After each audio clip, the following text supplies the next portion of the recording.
The woman who witnessed the perpetrator's detention initially thought the man may have seen the shooting and, like her, didn't know what had just happened.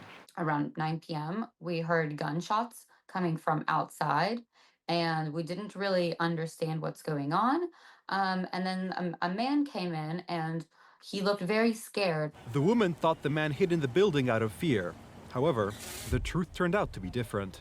So he pulls out his keffiyeh, and he says, I did it. I did it for Gaza.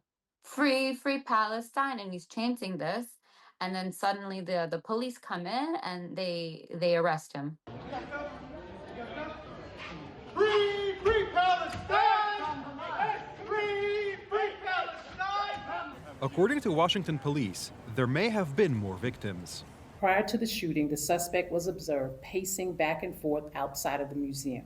He approached a group of 4 people, produced a handgun, and opened fire. The Israeli embassy posted a photo of the murdered couple on its website. The young man purchased a ring this week with the intention of proposing to his girlfriend next week in Jerusalem.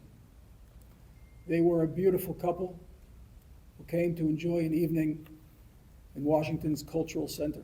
President Donald Trump and top U.S. officials condemned the attack. These horrible DC killings, based obviously on anti-Semitism, must end now. Hatred and radicalism have no place in the USA. Condolences to the families of the victims. So sad that such things as this can happen. God bless you all. We condemn in the strongest possible terms the murder of 2 staff members from the Embassy of Israel in Washington, D.C. Our prayers are with their loved ones. This was a brazen act of cowardly, anti-Semitic violence. Make no mistake, we will track down those responsible and bring them to justice.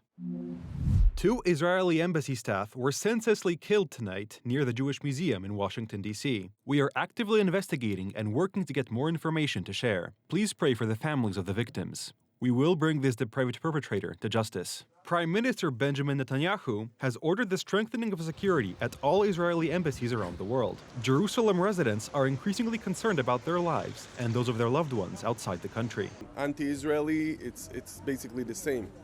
They didn't choose the Israeli embassy. It's a Jewish museum, which means the hatred from Jews and the hatred from to Israel both aligned, and it's sad. So I just don't know what to think anymore. It just like seems like nobody thinking normally, reasonably.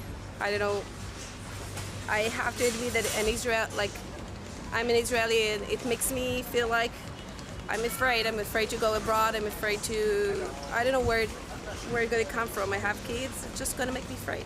Israeli authorities maintain that the shooting is the result of a wave of anti-Semitic incitement against Israel and Jews around the world since the attack on Israel by Hamas militants in October of 2023, which resulted in an Israeli anti-terror military operation in the Gaza Strip.